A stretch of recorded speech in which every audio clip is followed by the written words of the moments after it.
ఇంట్లో పండిన కూరగాయలు, అరటి పండ్లు, ఫ్రూట్స్ ఇవన్నీ తిని ఇంత హెల్దీగా ఉన్నాడు. ఇంట్లో పండించడం వల్ల ఎంత హెల్దీ అంటే ఇంత హెల్దీ అనమాట. ఇంత ఏజ్ వచ్చినా ఇంత ఆరోగ్యంగా ఉన్నాడు అంటే ఇవే కారణం. ఏమేమి ఉన్నాయి ఇప్పుడు మా తాత చెప్తాడు వినండి. ఇదేమో ఆకుకూర తాత? గోంగూర, పాలకూర. పాలకూర, గోంగూర. ఇదేం చెట్టు? అది మోరంగడ్డ. ఇది టమాటా. అది బచ్చలాగ్ కదా, అది చిక్కుడుకాయ. ఇంకేమున్నాయి? ఇదేమో గిడ పువ్వు ఉంది. ఇది అది బెండ చెట్టు పెట్టా.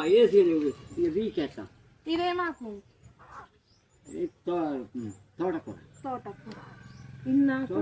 పేర్లు వస్తున్నాం. మరి ఎవరు తోటకూర బాగా బాగానే. అది రీజన్ ఎందుకు లేదు అంటే ఆకు పెయిన్లు వచ్చినాయి.